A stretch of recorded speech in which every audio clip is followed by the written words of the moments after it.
Hello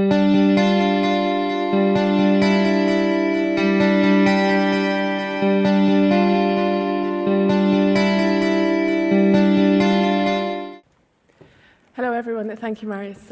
It's a great lineup for the conference, apart from me maybe, but it's very interesting to see so many different aspects of the sustainability agenda pulled together over the 2 days, so I hope it is a very successful 2 days for everyone attending.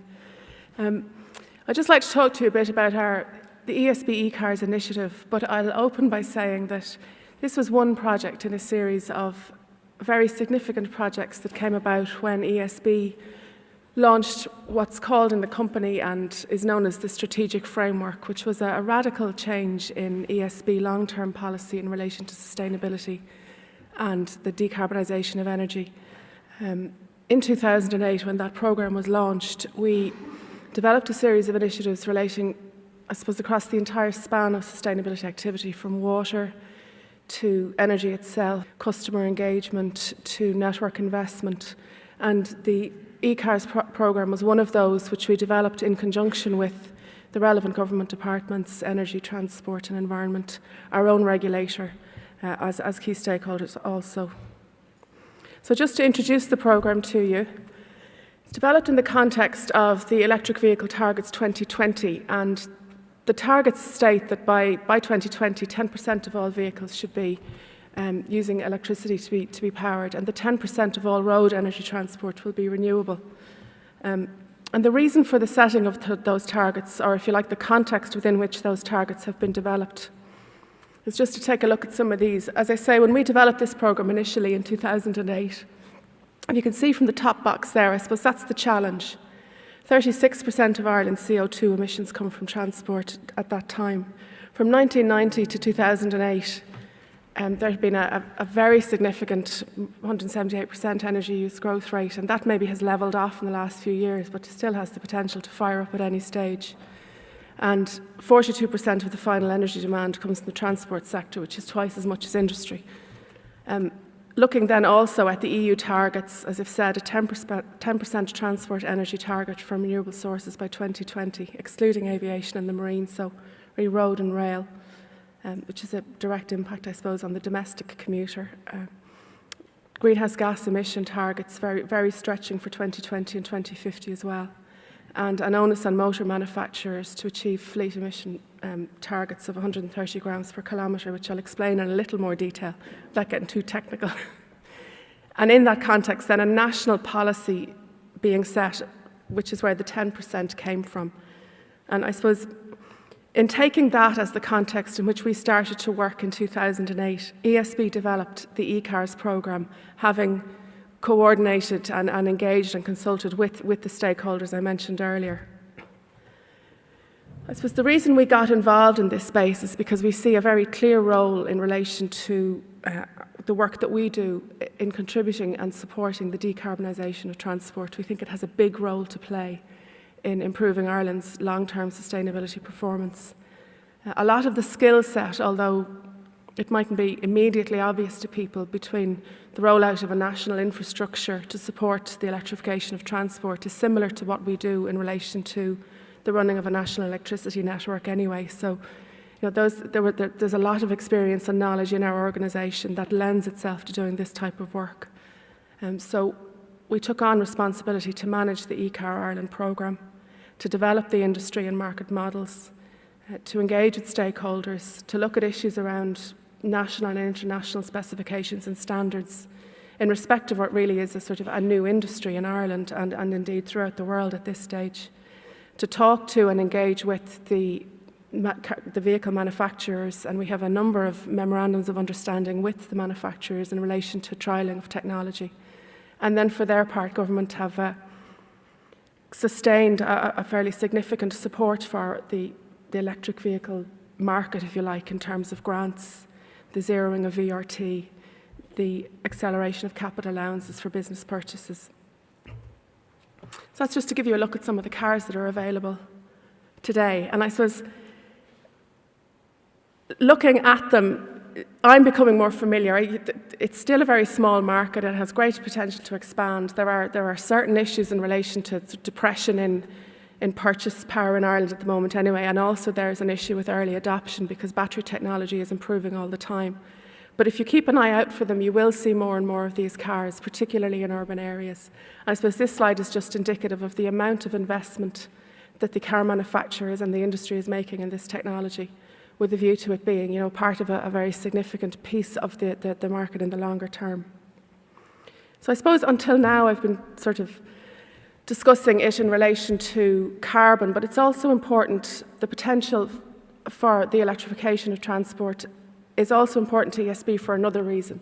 And it relates to our own ambition to improve the amount of renewable energy on the system. And obviously ESB and Ireland have very stretching targets in that regard. But wind, which is the renewable of choice in Ireland, and as it ramps up, you can see from 2010 to 2020 how much of an increase in wind is stepping up on the system.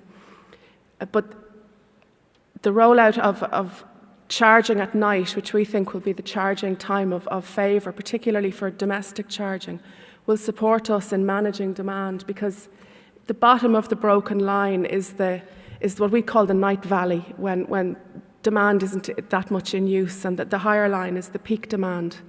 And as you can see already in 2012 at night, there's more wind on the system at night than is required to meet the demand, and that's only going to increase over time. So to have electric cars being charged at night will assist us in managing that, and will fill that night valley without increasing, we think, radically over the peak. So it allows us to even out our demand management system, which is always the objective of the energy generator, is to get those demand curves as flat as possible, to be as efficient as possible. So I suppose, having looked really to now at the why of the combination of the meeting of European targets, the decarbonisation of electricity, I just want to touch in brief on what ESB has actually been doing, I suppose, over the past four years that we've been involved in this programme. And the first thing we did in terms of setting up a major project was to look at it from an end-to-end perspective. You need everything from the relationship with the owner-driver, their ability to be metered and billed, the hardware they need to have installed at home and available to them on the road to be charged, the remote interaction, their own communication abilities. And all of that, each of those was a specific project established to look at, what the best technology was, where the industry players were, what was going to suit the Irish and European market, and what people wanted trialled.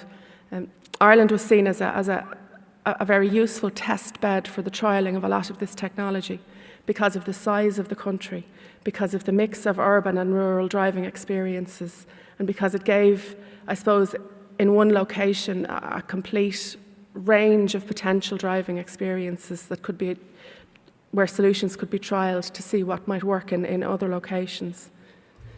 So having done a kind of an initial test, then we trialled for connections, we trialled for charging arrangements, and we trialled for infrastructure.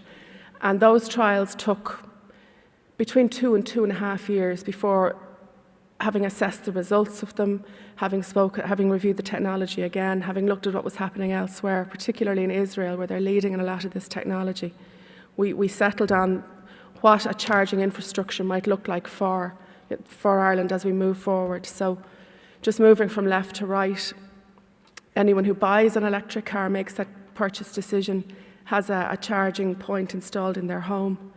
That's a 6 to 8 hour charge for 100% charge up of battery.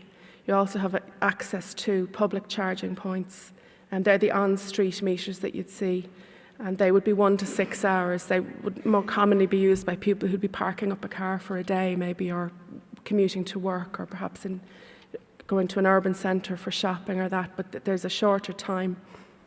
And then the fast charge, you'll see these at some garages at the moment, and they're also being installed in some hotel car parks and forecourts, where you'd have an 80% charge in 20 minutes. At the moment that's free, but there will be a billing mechanism developed for that in the next 6 to 8 months.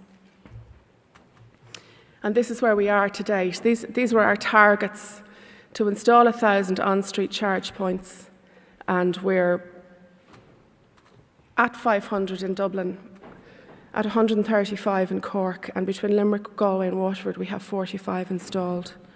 We have arrangements with the Irish Hotels Federation to start trialling installation next year. And we have arrangements with the major Tesco stores there are some installed there. There will be one in each of those by the end of 2013. And our objective is to have at least one charging point for every town with a 1,500 plus population. That's a target that's constantly under review, because as the battery technology improves, the need for the number of charging points actually decreases. As battery life gets longer and kilometre range gets longer, you probably need less on-street charging than might have been the view in 2006 or 2007. We also want to have the 60 plus fast chargers so that you're never more than 60 kilometres away from a fast charger. And with the Texaco and the other fuel companies, those agreements are being developed at the moment. The first 2,000 purchasers of electric cars will receive a free domestic connection installation. We're somewhere at around 450 at the moment. As I say, demand is not what would have been predicted in 2008, but notwithstanding, there are people purchasing them. Right. This is what the streetscape looks like, and this is you'll be familiar with it. Top left is what it looks like if you have one in your home. It's quite a small piece of kit. It's nowhere near the size of a meter box. It's effectively a plug on a wall. Bottom left is what you'll see in a garage forecourt. It's the fast charger. And on the right then is the on-street. And in addition to all of that, I suppose we're very involved in communication around this. It's a completely new type of technology. It's a new consumer experience. Our own experience has been that people want to hear more about this, not less. There's caution in the market. There are some risks with early adoption, in relation to improvement in technology over time. But people are engaging with the idea, embracing it. And I suppose in talking to people more in the last 12 months, what's coming through is it's a dynamic group who are interested in it, but everyone is interested in the fact that in terms of cents per kilometre, an EV is 1.35 cent, a diesel car is 7.5 cent, and a petrol car is 12.35 cent. So once the purchase decision is made, and the ongoing cost of running the electric vehicle kind of explains itself, the Sustainable Energy Authority of Ireland would estimate that for an average run of 16,000 kilometres a year, you're saving about 80% as against the petrol car alternative. So that's me. I hope I've given you just a flavour or an overview of what's going on. It is a very exciting part of the sector, and it's something I think ESB will be involved in for the foreseeable future. So thank you.